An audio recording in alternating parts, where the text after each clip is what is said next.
Buenos días. ¿Cómo andan, hermanos, hermanas?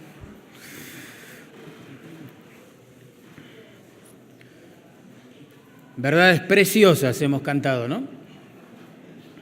¿Cómo nos reconforta el Evangelio, cantar el Evangelio? Qué bendición. Bueno, les invito a abrir sus Biblias otra vez en la carta de Judas. Debo confesar que el pasaje que nos toca hoy ha sido una tentación saltarlo. Porque hay pasajes en las Escrituras que son, por un lado, difíciles de comprender quizás, pero por el otro también nos llevan a depender de la sabiduría de Dios. Y uno entiende que por algo están ahí, son palabra de Dios y seguramente va a promover su gloria, va a humillar nuestro orgullo y va a promover la santidad en la iglesia de alguna manera. El pasaje que nos toca es Judas, versículos 5, 6 y 7. Yo lo titulé de esta forma: Dios hará justicia. Dios hará justicia. Les voy a leer una frase. Escuchen bien, por favor.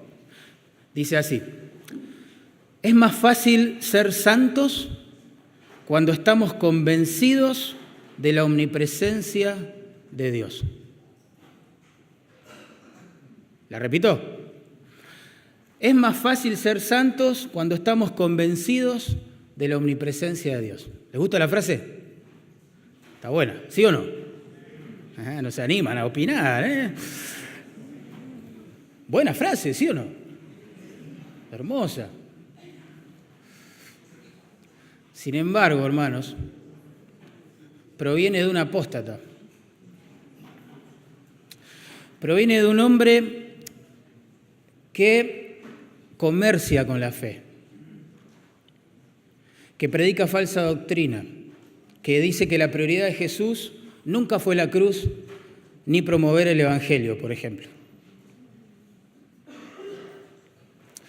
Pero por otro lado, dice cosas tan lindas como estas. Esa es la apostasía, hermanos. Esa es la apostasía. La apostasía es el lento proceso mediante el cual las personas se apartan de la fe que alguna vez profesaron tener. Ese es el tema con la apostasía. Y como venimos viendo en la carta de Judas, no voy a repetir todo hoy, pero la particularidad de la apostasía y que la hace tan peligrosa para la iglesia es que se da dentro de ella, no fuera solamente. Nosotros en Judas, por ejemplo, vemos en el verso 4 esta verdad. Dice que algunos hombres han entrado, encubiertamente, pero han entrado.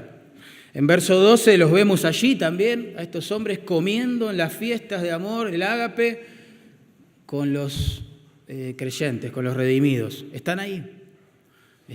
Se disfrazan de ovejas cuando son lobos, parecen trigo, pero son cizaña en realidad. Se presentan como árboles que dan fruto, pero en realidad lo que ofrecen es malvado, como diría el Señor. Por eso Judas escribe, según el verso 3, esta carta para exhortarnos a tomarnos en serio la verdad, defenderla, y la razón es que estos hombres de versículo 4 ya se han filtrado en las iglesias, claramente. Este hombre, autor de esta frase, o quizás, sospecho que se la robó a alguien, pero no importa, supongamos, autor de esta frase, es un hombre súper conocido en el ambiente evangélico, súper conocido. Su iglesia en Centroamérica moviliza miles de personas, hermanos. Ha escrito cantidad de libros. Están ahí, hermano. Es una realidad. Están en internet, están en los seminarios, están en las iglesias, están en los ministerios, en las misiones, en la alabanza. Tremendo. Pervirtiendo la verdad de Dios. Ahí están. Ahora, nosotros decíamos que Judas escribe esta carta para exhortarnos a defender la verdad, ¿no? pero también la escribe para que nosotros sepamos reconocerlos. Por eso en toda la carta nos cuenta cómo operan, cómo es su carácter, qué hay que esperar de ellos. Hay señales que los identifican claramente. ¿Qué sé yo? Supongamos, acompáñenme en la lectura, verso 8. Dice, no obstante, de la misma manera también estos soñadores mancillan la carne. Bueno, ahí empieza a describirlos. En el verso 10, estos blasfeman de cuantas cosas no conocen. En verso 11, ay de ellos, porque han seguido el camino de Caín, etc. Verso 12, estos son manchas en vuestros ágapes, comen con vosotros, pero no son de vosotros. Bueno, y así sigue todo el libro. Todo el libro. Pero antes de comenzar a describirlos, a partir del versículo 8 en adelante, Judas recurre a 3 ejemplos de la historia bíblica, ¿sí?, para aseverar que tarde o temprano, aunque parezcan moverse en la impunidad total, Dios los va a condenar, Dios va a hacer justicia. Por eso el título, Dios hará justicia. En versículo 5, el primer ejemplo de la historia bíblica que Judas usa para mostrar esto fue la incredulidad que se dio dentro del seno del pueblo de Israel. En el verso 6, la insubordinación, la soberbia que se dio dentro de los seres angelicales, verso 6. Y en versículo 7, la inmoralidad que caracterizó a los habitantes de Sodoma y de Gomorra. Pero es necesario esto. Yo sé que es un pasaje fuerte, hasta complicado en algunos puntos para interpretar, pero es necesario porque en el verso anterior, versículo 4, Judas acaba de decir que estos son hombres impíos, ¿sí?, que convierten en libertinaje la gracia de Dios y que niegan la soberanía de Dios y el señorío de Jesucristo. Entonces uno se pregunta, ¿y Dios, vos no vas a hacer nada con esto? ¿Qué pasa, Señor? ¿Usan tu nombre para comerciar, para edificar sus egos, sus reinos? ¿Manipulan a la gente? ¿Les hacen promesas de parte tuya, Señor, que vos nunca prometiste? Engañan, defraudan, se enriquecen, son impíos y no vas a hacer nada, Dios. Usan tu nombre, usan tu palabra. La respuesta a esta pregunta está contenida en los versículos 5, 6 y 7 que vamos a leer hoy. Y a manera de resumen, lo puedo expresar así.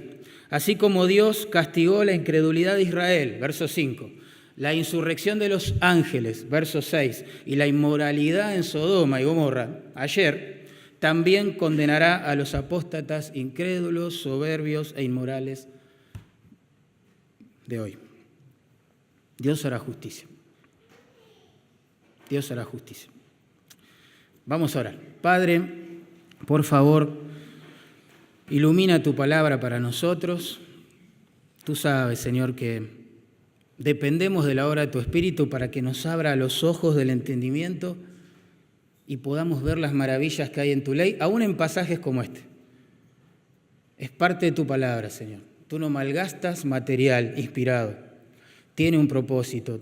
Cúmplelo, mi Señor. Glorifícate en esta mañana a través de tu palabra. Te lo rogamos en el nombre de Jesús.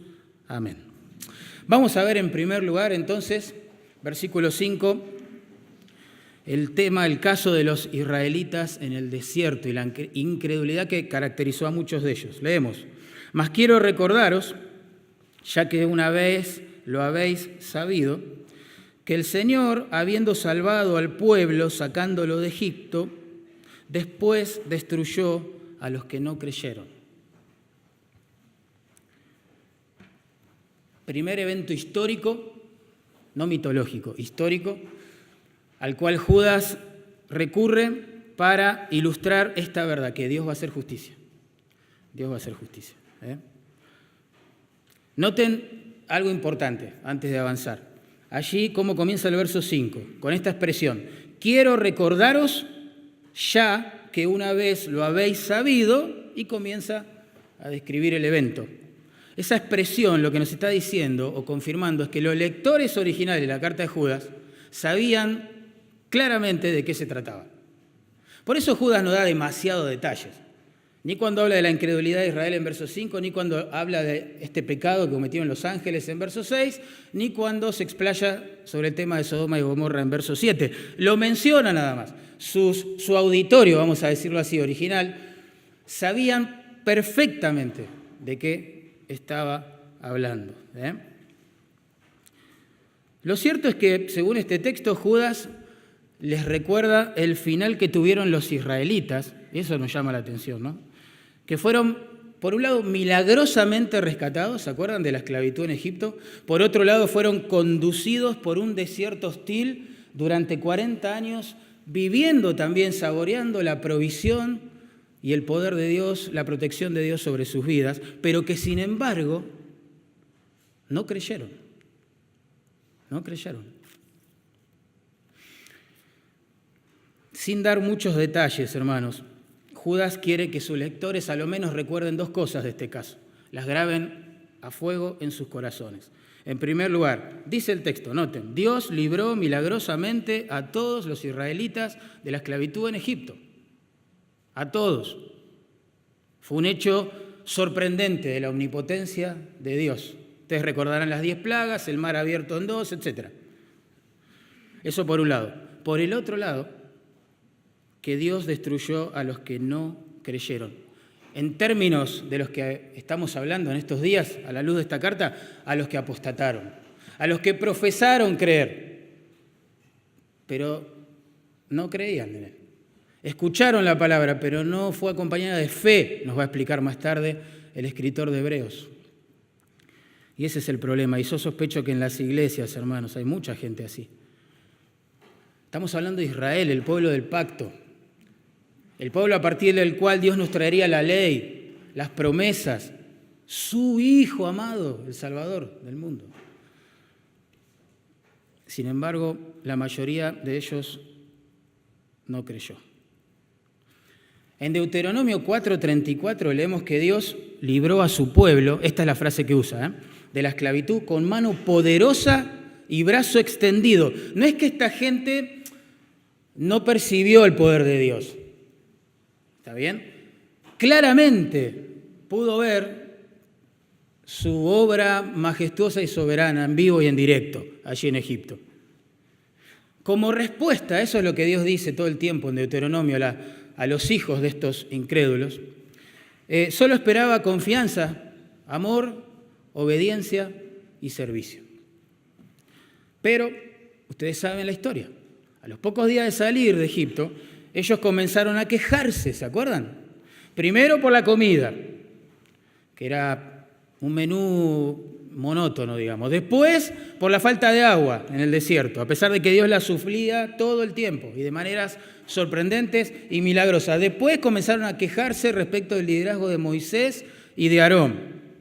Una vez que llegaron al monte Sinaí, ante la ausencia prolongada de Moisés, quien había subido, ¿se acuerda?, a recibir las tablas de la ley de mano de Dios, se inventaron otro Dios, un becerro de oro que los represente.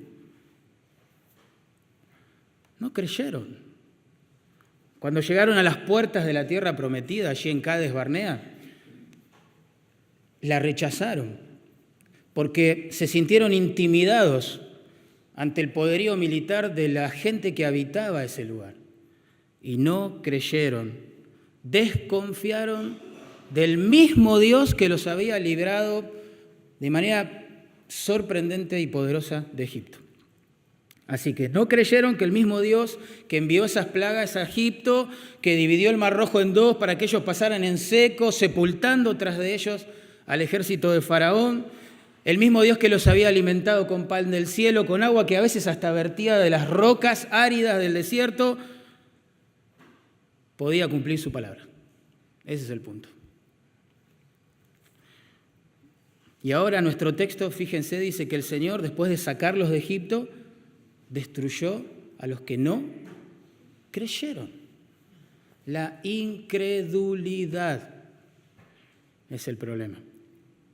En Números 14, 22, 23, Dios dijo esto, miren.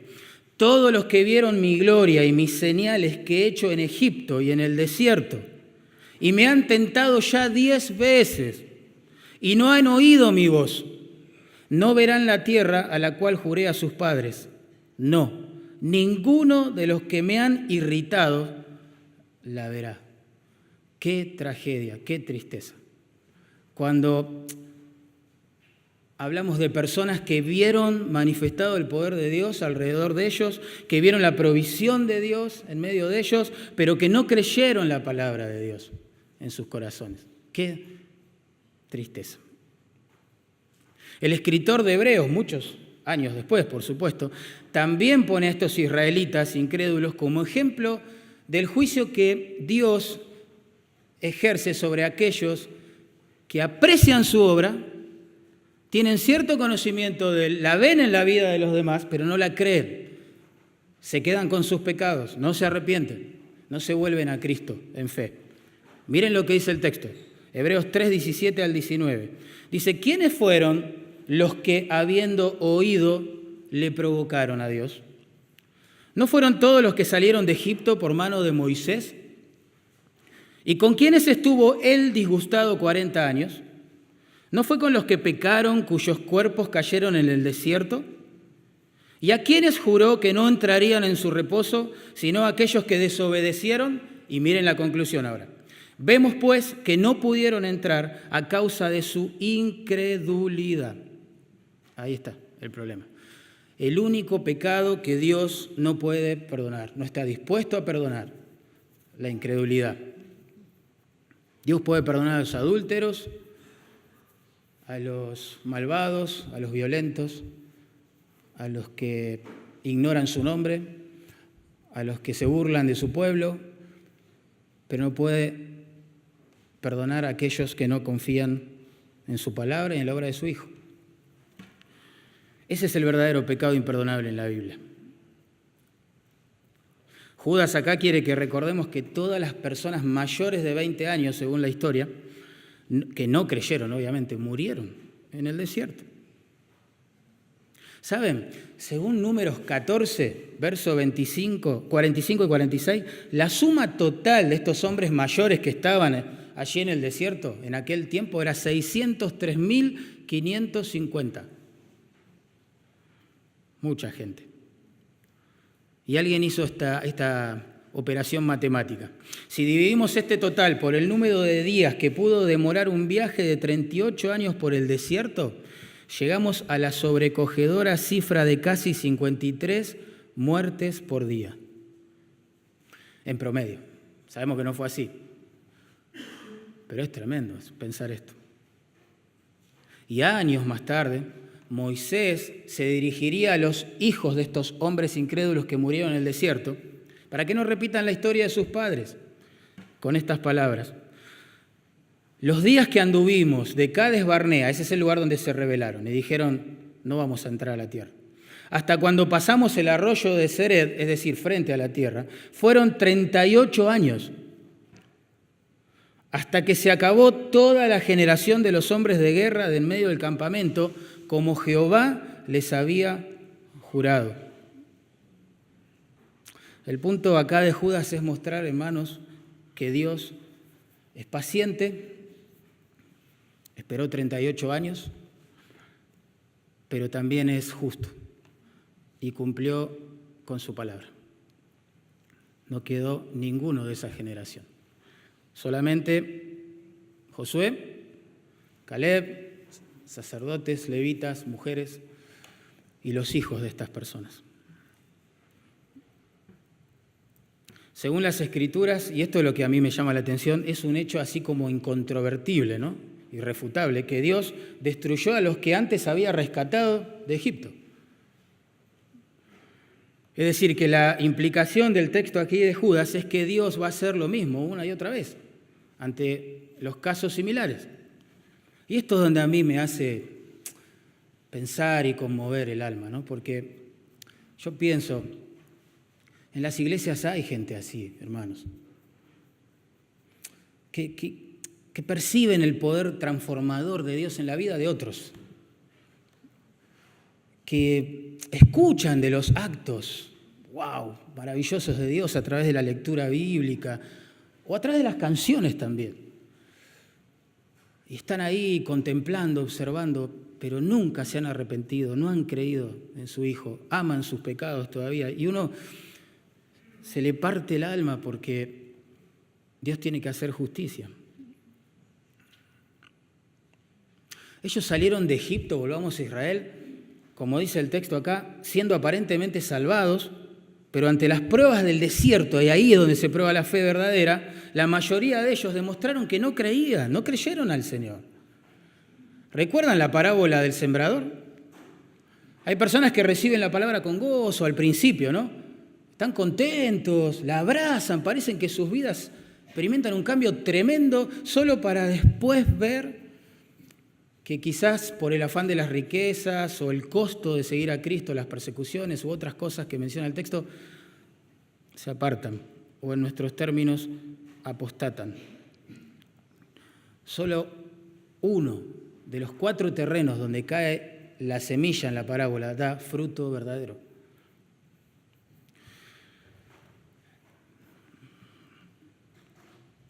Son personas que oyen la palabra, la reciben con gozo, creen por un poco de tiempo, y ahí está el problema, pero luego, sea por la acción del diablo, la persecución, los afanes de este siglo, el dinero, etc., manifiestan que no creyeron, nunca habían creído. Ellos recibieron la palabra escrita, pero no la palabra viva. La semilla, claro, cayó la semilla, pero no el fruto. La luz, pero no la vida. Recuerden, como venimos diciendo siempre, los apóstatas parecen ovejas, pero son lobos. Parecen trigo, hermano, pero son cizaña. Parecen buenos árboles, pero en realidad dan malos frutos. El juicio acá hacia Israel incrédulo es un recordatorio vívido de lo que sucede a todos aquellos que después de oír lo que Dios espera, de ser testigos de lo que Él puede hacer por miedo o por dinero o por orgullo o porque aman sus pecados, rehúsan arrepentirse y creer. Jesús dijo también esto, toda la Biblia enseña esto, ¿no? Pero citemos sus palabras allí en Mateo 7, 22. No todo el que me dice Señor, Señor, ¿se acuerdan? Entrará en el reino de los cielos. ¿Sino quién? El que hace la voluntad de mi Padre. Frutos. Frutos. Y a los otros Él les va a decir, nunca los conocí. ¿Y cuál es la prueba de que nunca los conoció? Son hacedores de maldad, malos frutos. ¿Ven? No importa lo que ellos digan, Señor, Señor. No importa lo que ellos hagan. Echamos fuera demonios, profetizamos en tu nombre, hicimos milagros, no importa eso. En un culto espiritista también suceden cosas parecidas. No importa las experiencias, importa los frutos. La fe que salva, que viene de Dios, hermanos, se traduce en una vida de santificación progresiva. No existe otra cosa en la Biblia. Y la verdad que uno ante estas enseñanzas se conmueve, ora, clama a Dios que tenga misericordia, ¿no? Segundo evento histórico, al cual Judas recurre para mostrar que Dios va a hacer justicia, que Él finalmente va a condenar a los apóstatas, son los ángeles que pecaron. Verso 6 dice, y a los ángeles que no guardaron su dignidad, sino que abandonaron su propia morada, los ha guardado bajo oscuridad en prisiones eternas para el juicio del gran día. En verso 5 leemos, destruyó a los que no creyeron. En verso 6 dice, los guardó en prisiones eternas para el juicio del gran día. Es la misma enseñanza, ¿sí? Más allá de los detalles de estos eventos históricos, es la misma enseñanza. No creen, los frutos son malos. Esa es la evidencia. Y Dios actúa. El Antiguo Testamento, hermanos, claramente nos enseña que la apostasía, de la cual estamos hablando, no se dio solo en el seno del pueblo del pacto Israel, sino que también en medio de estos seres angelicales que fueron creados para glorificar a Dios y obedecer sus mandamientos, decía el salmista, que fueron creados para ministrar a los que iban a ser herederos de la salvación, dijo el escritor de Hebreos, que iban a usar la autoridad que Dios les confirió para glorificar el nombre de su Creador y para bendecir a su pueblo. Eso es lo que la Biblia enseña en resumen, ¿no? Del propósito por el cual Dios crea a los ángeles. Sin embargo, acá lo que vemos es que ellos no guardaron su dignidad, dice, sino que abandonaron su propia morada.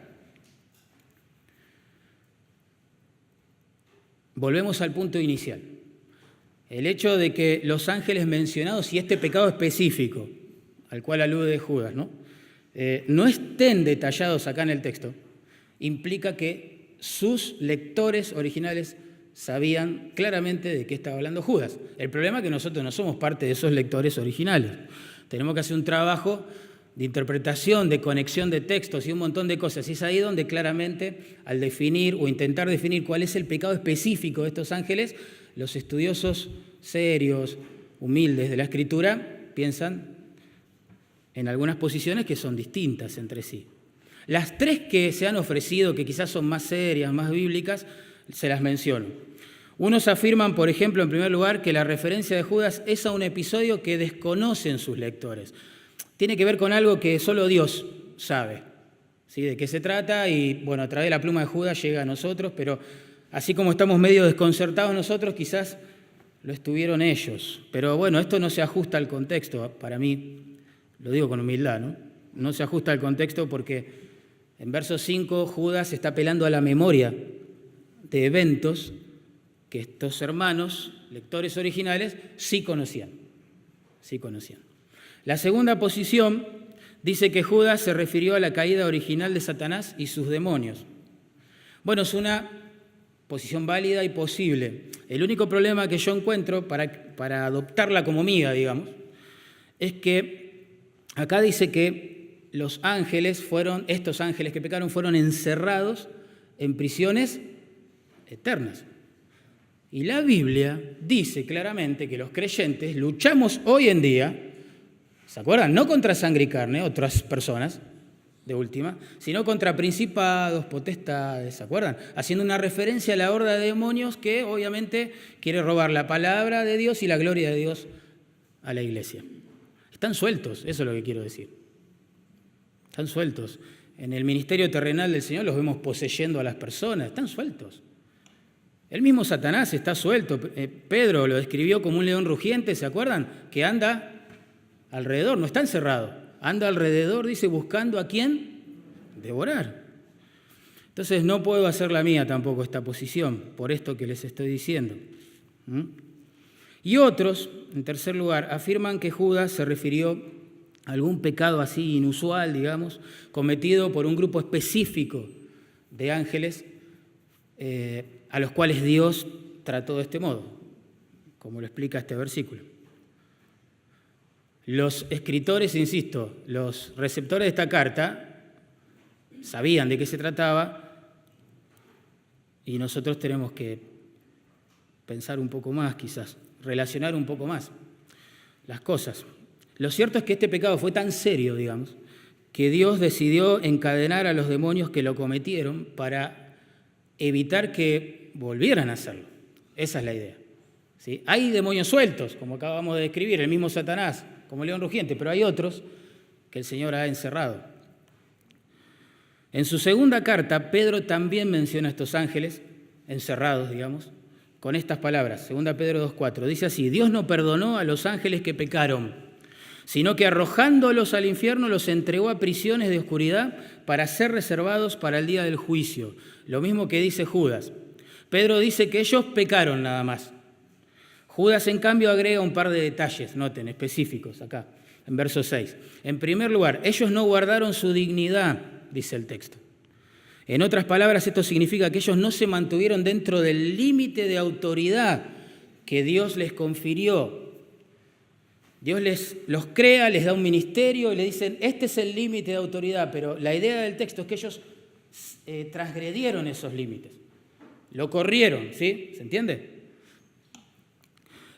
En segundo lugar, Judas se explaya diciendo que ellos abandonaron también su propia morada, es decir, el cielo, donde servían al Señor. Así que juntos con Satanás se rebelaron contra el Señor y cuando Dios los expulsó del cielo, algunos de ellos cometieron algún tipo de mal tremendo que el Señor consideró que, debía ser juzgado de esta forma. De alguna manera, la Biblia nos enseña que Dios los creó a estos seres y les dio autoridad. Por eso en el Nuevo Testamento se los describe con palabras como principados, poderes, potestades, ¿se acuerdan? Autoridades, etcétera, gobernadores de este siglo, señorío. Sí, claro, tienen autoridad, sin duda.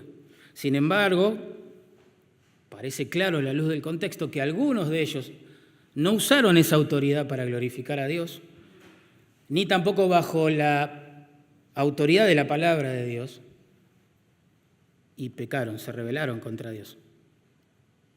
Algunos dicen por ahí que fue para tomar cuerpo humano y fornicar con las hijas de los hombres, como dice allí en Génesis capítulo 6.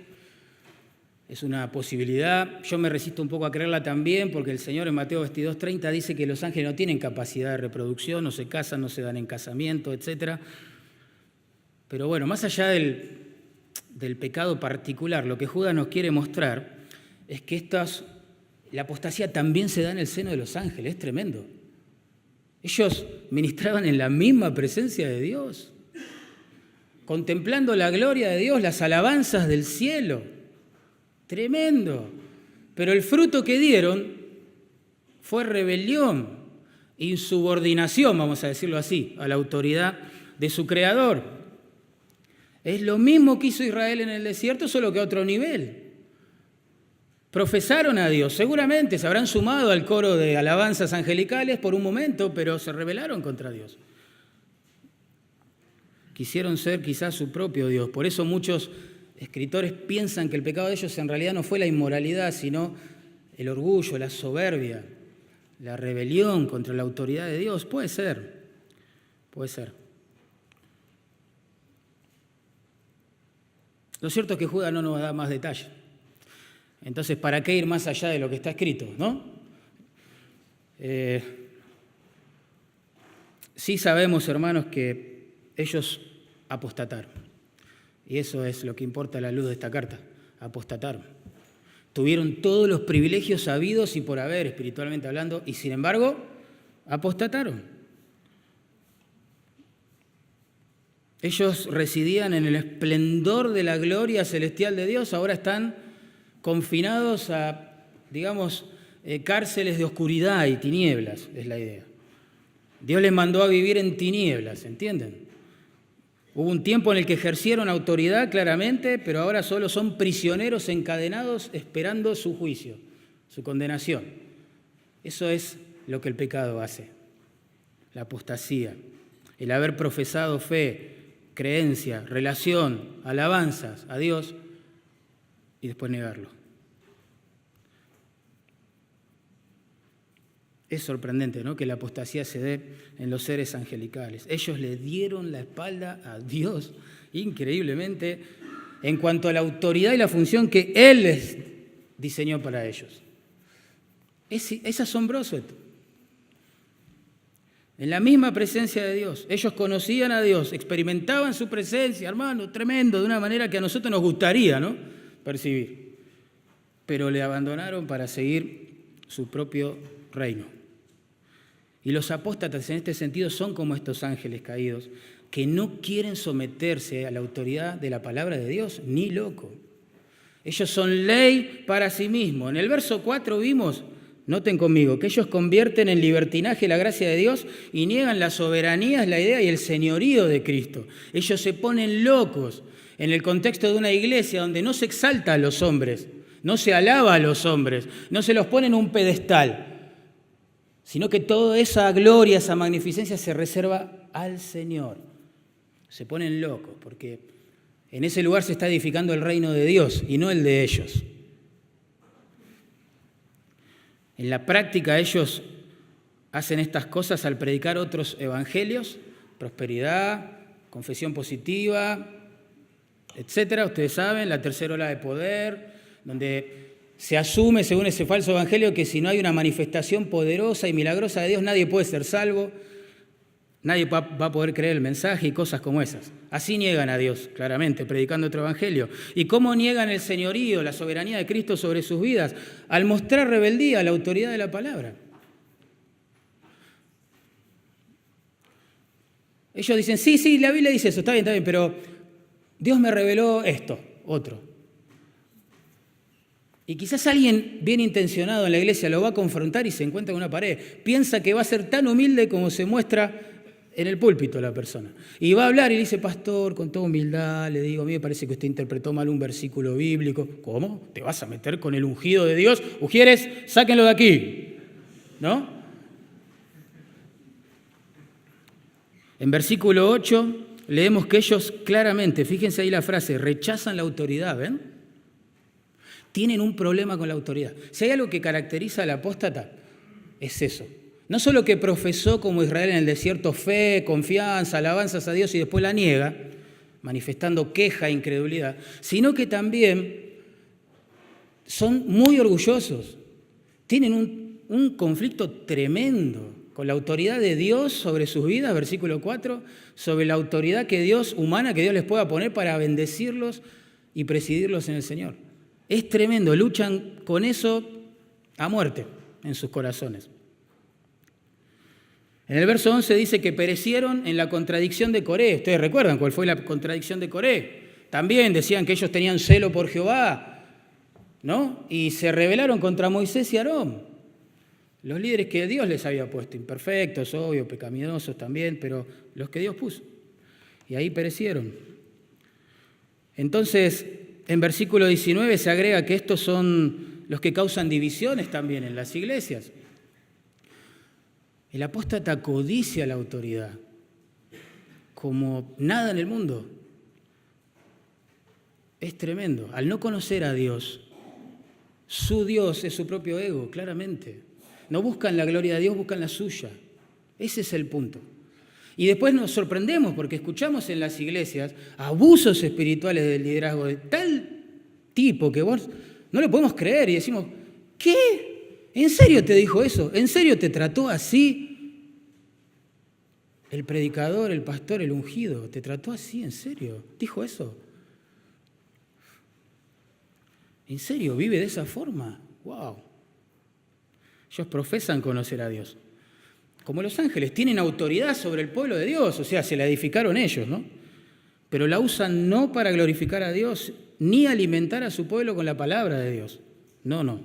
La usan para edificar sus propios reinos, sus propios egos, llenar sus billeteras, sus cuentas, manipulando a las personas para sacar provecho de ellas.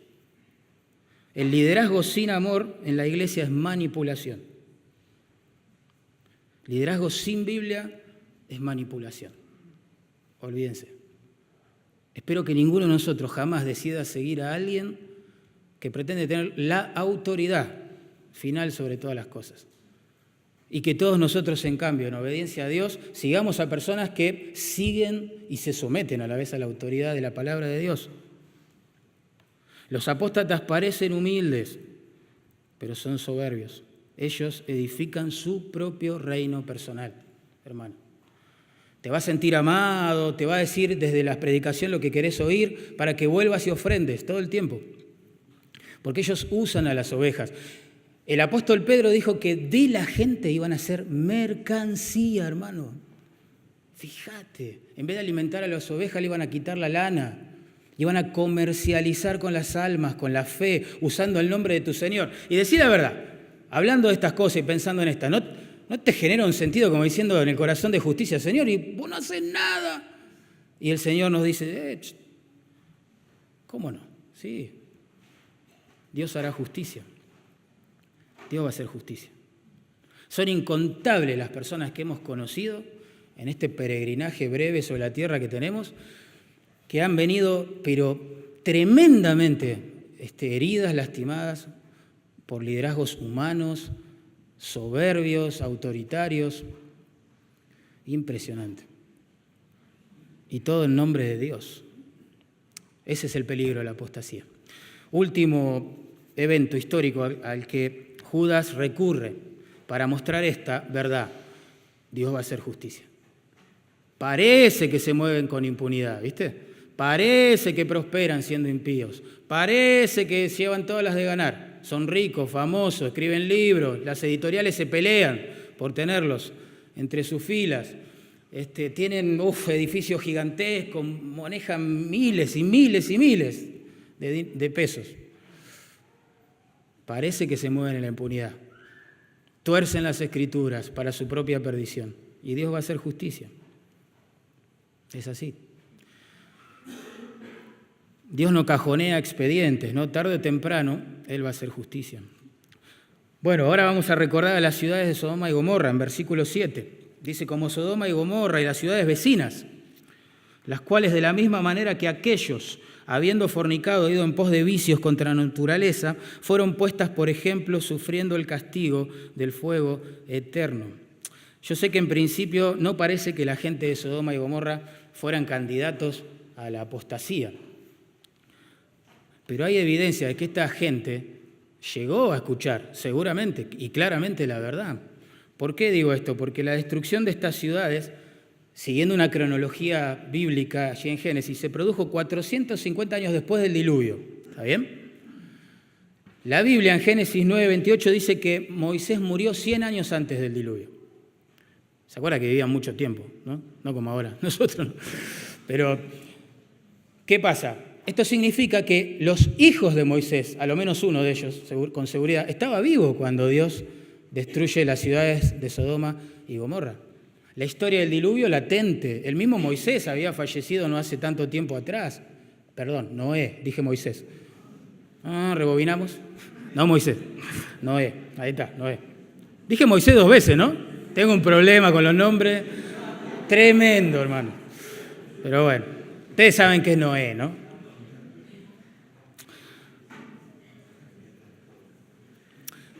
Lo cierto es que también vivía Lot dentro de esa ciudad, ¿se acuerdan? En Sodoma.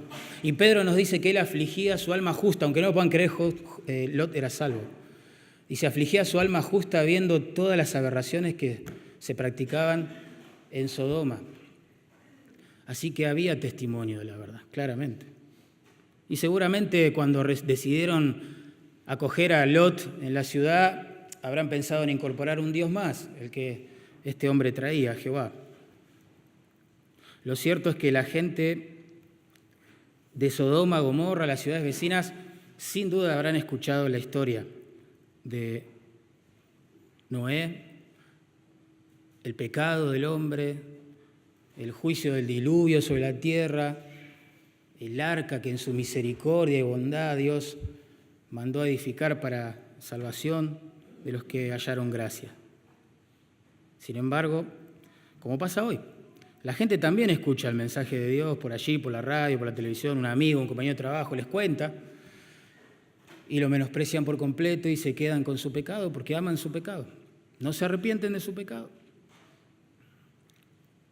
La historia de las perversiones sexuales que caracterizaron a Sodoma y Gomorra están registradas en Génesis 19, ustedes se acordarán de esto. Allí 2 ángeles en forma humana fueron a Sodoma a visitar a Lot, ¿se acuerdan? Para anunciarle que Dios había decidido exterminar estas ciudades. No era solo Sodoma y Gomorra, era Sodoma, Gomorra, Adma, Seboín y Zoar, dice allí la Escritura. Al verles, Lot insistió para que pasaran la noche en su casa. Ellos no querían, pero accedieron. A medianoche, bien entrada la noche, los hombres de la ciudad, y Moisés se encarga de decirnos, tanto viejos como jóvenes, interesante, se agolparon alrededor de la casa de Lot, pidiendo tener relaciones sexuales con estos ángeles que tomaron apariencia de hombres.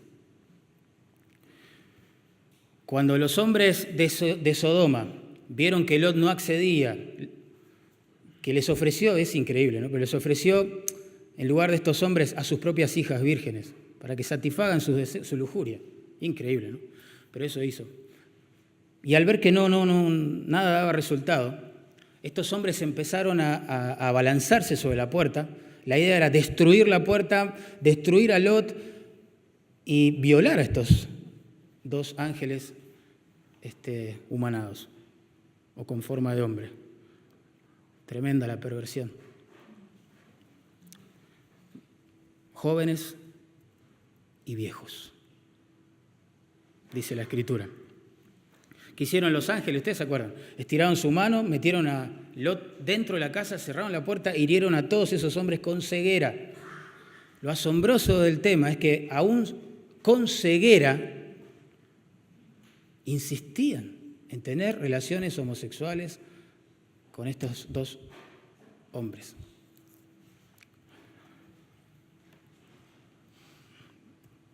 Luego estos ángeles anuncian, obviamente, que en la balanza entre la justicia y la paciencia de Dios el límite había llegado. Y bueno, dicen que iban a destruir la ciudad y así sucedió. Las personas de Sodoma y Gomorra, dice Judas, fíjense bien en el versículo 7, fueron puestas por ejemplo, sufriendo el castigo del fuego eterno. Saben, en el Antiguo Testamento hay 23 referencias a lo que Dios hizo en Sodoma y Gomorra. Son un recuerdo vívido del juicio de Dios sobre las almas impenitentes e inmorales de las personas que rehúsan arrepentirse y creer. Es más, la traducción literal del verbo allí que se traduce acá, fueron puestas, la idea es exponer a la vista de todo el público.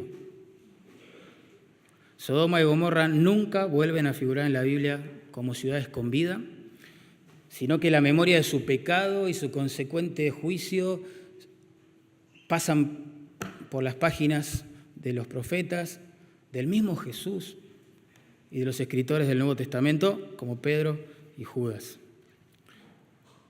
Y saben, el punto acá central, a la luz de lo que trata Judas en su carta, es que los apóstatas suelen ser muy morales también. Muy morales. Como son impíos en su corazón, dice el verso 4, son libertinos en su conducta. Como no tienen el Espíritu de Dios morando en ellos, dice el verso 19, reaccionan por impulsos, por pasiones, como lo hacíamos nosotros. Acá no nos estamos parando en una plataforma de santidad religiosa, hipócrita y farisaica para condenar a los que están en otro lugar. Nada que ver, no es el espíritu de la carta. Nosotros éramos impíos también, dice la Biblia. Estábamos muertos en delitos y pecados. No teníamos ningún mérito delante de Dios, como para que Él nos ame y nos adopte como hijos. Pero su espíritu y su misericordia nos alumbraron el entendimiento, mostrándonos a Cristo muriendo en nuestro lugar, muriendo en lugar de los pecadores, cancelando la deuda de nuestros pecados, y por eso estamos acá. No somos mejores. El punto es que esta gente es inconversa, es incrédula, no tiene el ministerio santificador del Espíritu Santo, por más que lo mencionan todo el tiempo en sus arengas en las iglesias.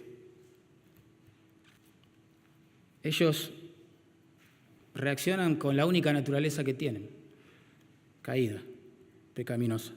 Pedro los describió de esta forma, 2 Pedro 2,14, dice así, tienen los ojos llenos de adulterio, fíjate. Así que no importa si son homosexuales o heterosexuales. Tienen sus ojos llenos de adulterio. No se sacian de pecar, dice. Seducen las almas inconstantes, tremendo. Tienen el corazón habituado a la codicia y son hijos de maldición. Ellos sirven al Dios sexo, al Dios dinero, sirven a sus pasiones, a sus vientres, dijo Pablo en Filipenses 3. Son libertinos en su forma de vivir, dice el verso 4, ahí en Judas, claramente. Convierten en libertinaje la gracia de Dios. La palabra libertinaje, ustedes saben, ¿no?, que describe a una persona que ya ha perdido la vergüenza, el pudor de su pecado. Llega al punto de gloriarse en lo que le debería dar vergüenza. Y estos apóstatas en las iglesias hacen eso, hermano. Es asombroso. Hoy no hice a tiempo, pero quería pasarles algunos videos. Seguramente lo voy a hacer el domingo que viene. Para que ustedes escuchen las cosas que dicen y hacen en el nombre del Señor. Es asombroso. Asombroso. Supera la imaginación de la iglesia de Cristo. Claro, ellos prometen libertad, dice Pedro a los demás. El Señor te hará libre, dicen. Pero ellos mismos son esclavos de pasiones y concupiscencias. Ellos se dan cuenta que no hay santificación en sus vidas. Por eso recurren a otras cosas externas, como el poder, supuesto, ¿no? El mover del espíritu y las sensaciones en el culto, porque internamente no pasa nada, no hay ninguna relación con Dios, no hay santificación, no hay comprensión de las Escrituras, no hay piedad. Hay apariencia de piedad, pero los hechos terminan negándola. Bajo la tiranía de sus pasiones carnales, y a pesar de que algunos pueden tener buenas intenciones, no lo sabemos, son esclavos secretos del mal, dice 2 Pedro 2:19. La espiritualidad aparente de los apóstatas, hermanos, se cae con el tiempo, porque ellos no pueden reprimir sus instintos caídos. ¿Dónde viste un incrédulo que busque la gloria de Dios, que esté dispuesto a morir a sí mismo para vivir, como cantábamos recién, para ver la gloria de la cruz? Decime uno. ¿Vos eras así antes de ser salvado por Cristo? Yo tampoco. No nos importaba la gloria de Dios. Se les va a caer la careta tarde o temprano, y eso es lo que pasa. Pero cuando la careta se cae y la impiedad queda al descubierto, ¿qué hace? Se rodean de gente que son iguales que ellos y se tapan unos con otros.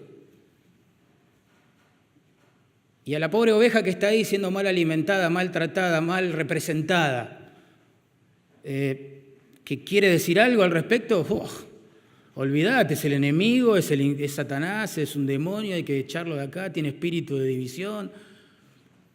Tremendo. Pero quiero decirles algo que es re profundo. ¡Wow! Escuchá esto, anotalo en tu Biblia, hermano. Los lobos siempre van a ser lobos. Profundo, ¿no? Bueno, no descubrí América con lo que digo, ¿no? Pero transportar la metáfora al plano espiritual es así. O sea, ellos pueden aparentar piedad, pueden aparentar unción al predicar y gritar y golpear el púlpito y al manejar las emociones del auditorio. Pueden aparentar, wow, acá está Dios. Pero se cae la careta porque no hay santidad, no hay piedad, no hay amor a Dios verdadero. No lo hay. Porque no puede haberlo en un corazón que no ha sido redimido. Los árboles malos siempre van a dar frutos malos. La cizaña, aunque es parecida externamente al trigo, siempre será cizaña, no alimentará a nadie, y así son los líderes apóstatas. Por eso Judas ni siquiera se mete en esta carta con lo que ellos creían, solo roza ese tema de la teología apóstata en verso 4, nada más, pero sí se mete con los frutos que ellos dan, cosas concretas, tangibles, objetivas, comprobables por toda la iglesia. La iglesia debería ver estas cosas y decir, ¿a quién estoy siguiendo yo? ¿A qué estoy escuchando? ¿Me estoy colocando bajo el ministerio de quién yo? Ese es el punto. La teología apóstata cambia todo el tiempo, hermano, es impresionante, muta, Hoy predican una cosa, mañana otra, se cambia, se modifica. Lo que dé resultado, en realidad, lo que atraiga gente a la iglesia, esa es la teología apóstata. Pero lo que nunca cambia es la verdad de sus corazones no redimidos. Tarde o temprano se ve esto, hermano. Lo nota su esposa, lo nota sus hijos, lo notan los líderes, lo nota la iglesia. Tarde o temprano la careta se cae. No se puede disfrazar ni forzar la espiritualidad, la piedad ni la santidad. Así que para cerrar, vamos a resumir esto. Así como Dios castigó la incredulidad de Israel, la soberbia de estos ángeles, la rebeldía de estos ángeles, y la inmoralidad de los habitantes allí de Sodoma y Gomorra en el pasado, va a ser lo mismo con los apóstatas inmorales, soberbios, rebeldes de nuestros días. O sea, el punto de este párrafo, así un poco inusual de la Escritura, es mostrar eso, que Dios va a hacer justicia, que Dios está al tanto, Dios sabe, Dios conoce. A nosotros nos lastima el corazón ver las barbaridades que dicen y hacen los apóstatas por las redes sociales, las cosas que escriben, las cosas que practican, que promueven. Claro, a uno se le parte el corazón y dice, wow, Dios, ¿hasta cuándo esto va a ser así? Y Dios dice, yo voy a hacer justicia. Como lo hice en estos 3 casos, lo voy a hacer. ¿Saben que uno tiene deseos de venganza en su corazón solamente cuando asume que no hay justicia? ¿No? Si no hay justicia, bueno, hago yo justicia. Pero el Dios de los cielos tranquiliza con párrafos como estos a su iglesia diciéndole, tranquilo, nada de venganza, nada de hacer justicia por mano propia contra los apóstatas. Si lo veo por ahí, lo piso con el auto. No, eso no es la voluntad de Dios, está bien. Ni insultarlo por las redes sociales.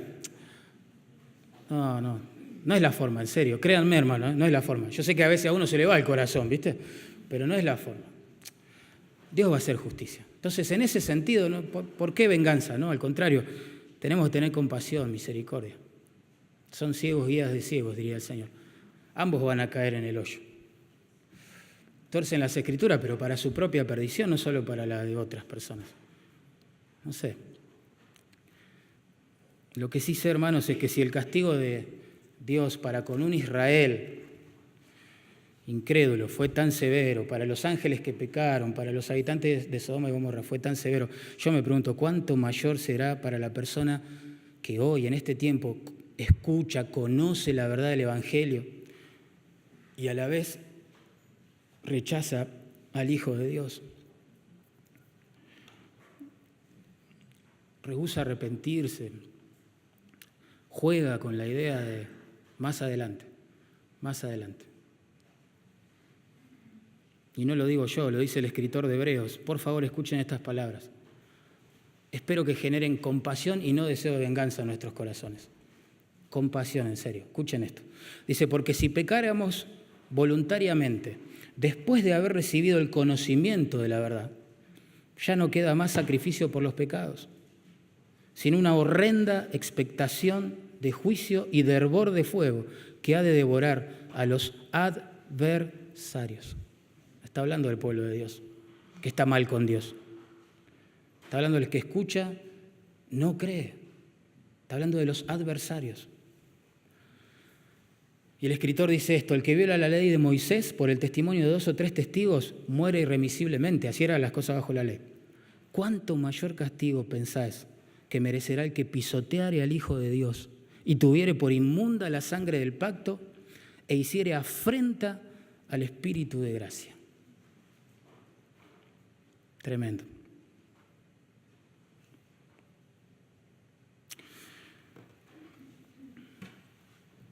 Lo que está diciendo es que la apostasía siempre fue grave y grotesca delante de Dios, pero ahora en estos tiempos que su Hijo ya fue exhibido públicamente en vergüenza, humillación, para luego ser resucitado en gloria, victoria y adoración, es inconcebible. El Dios de los cielos sacrifica a su Hijo en lugar de los pecadores. La apostasía frente a la luz del Calvario es inconcebible, es tremenda, es grotesca, es una monstruosidad. Y sin embargo, así sucede.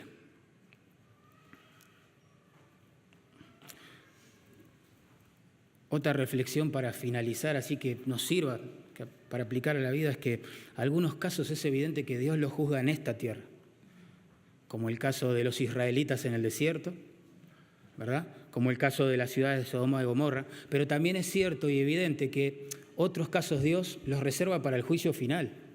Y eso es lo que desorienta al pueblo de Dios, porque se pone mal viendo que el impío prospera, que el mentiroso es exitoso, que el que tuerce las Escrituras es popular y él es perseguido y calumniado y mal mirado.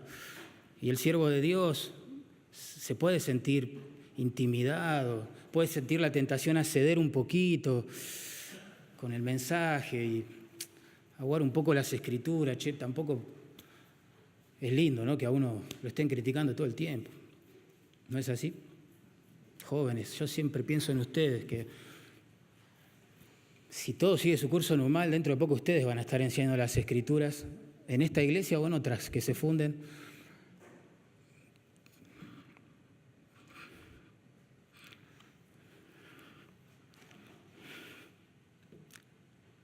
Dios los guarde. jóvenes.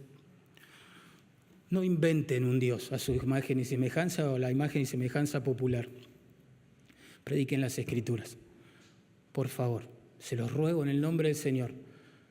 Los obreros pasamos, morimos, nos mudamos, hasta podemos hacer lío y tener que salir del ministerio.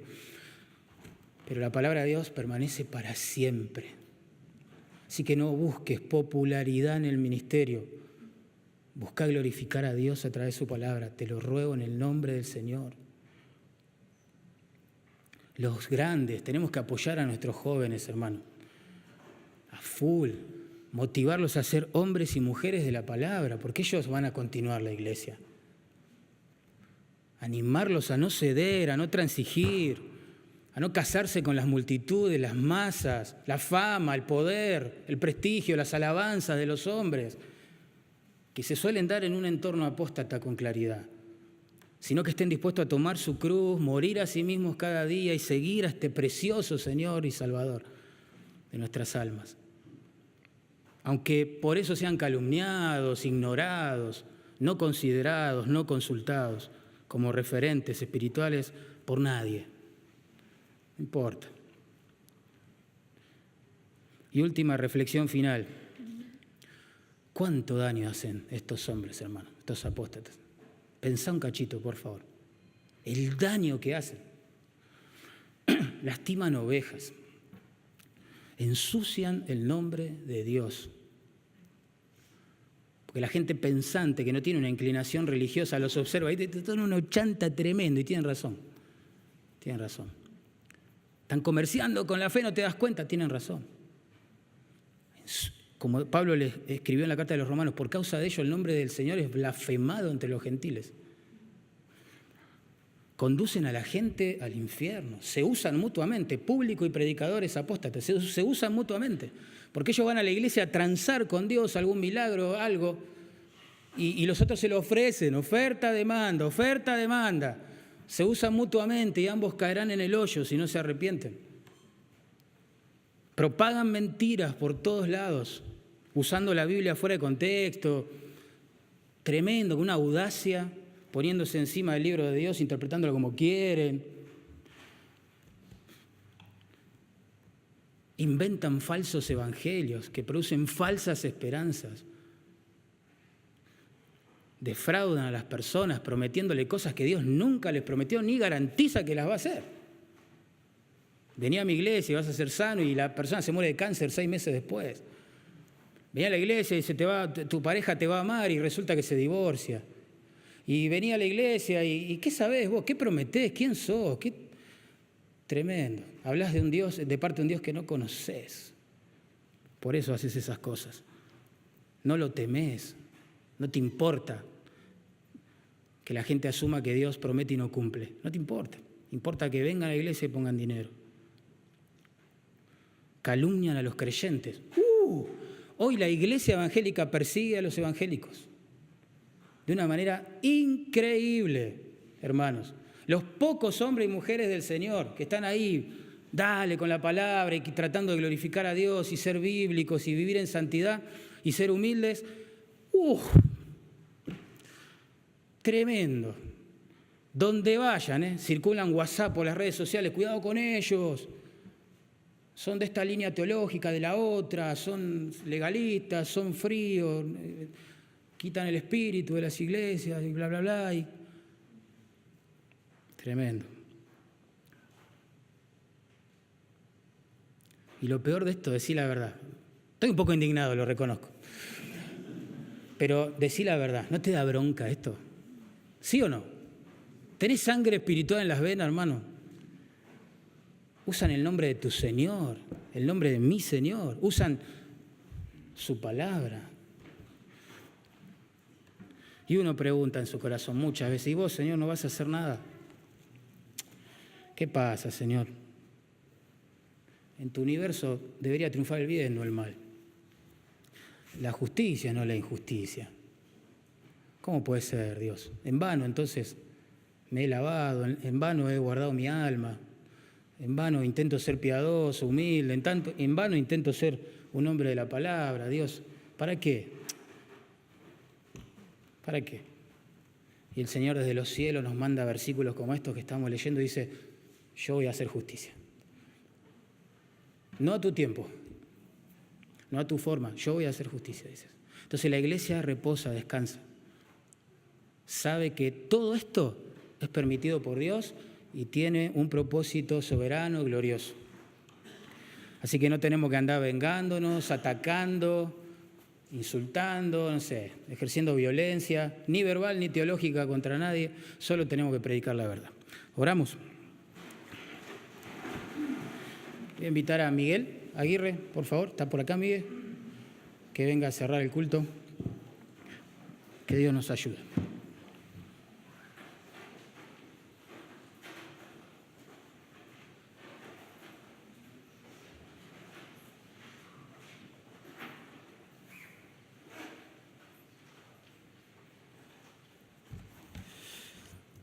Padre, te agradecemos por tu palabra que da esperanza, el saber de que la luz prevalece sobre las tinieblas, de que finalmente un día habrá justicia venida por tu mano. Y como dice tu palabra, así como rescataste a Lot de Sodoma y Gomorra, tú sabes rescatar de la tentación a los piadosos. Y nosotros podemos deslizarnos hacia esa tentación, la tentación de querer ponernos por encima de la cruz, empezar a dejar de negarnos a nosotros mismos, a tener autocompasión, a pensar que nuestros intereses y bienestar están por encima del progreso del Evangelio y de la palabra. Padre, por favor, que nuestra mente esté puesta en que tú vas a rescatar a los piadosos de la tentación, pero reservarás a los injustos para el día del juicio, especialmente a los que andan tras la carne en sus deseos corrompidos y desprecian la autoridad. Padre, nos aferramos a que tú eres bueno, recto y justo, y harás lo que tengas que hacer a tu tiempo. Mientras tanto, ayúdanos a mirar hacia adelante, poniendo nuestra fe en Cristo Jesús, despojándonos de todo peso que nos asedia y que corramos con paciencia, sabiendo que un día estaremos delante de ti. Bendita esperanza que nos hace soportar todo lo que pase de aquí en adelante. En Cristo Jesús, amén.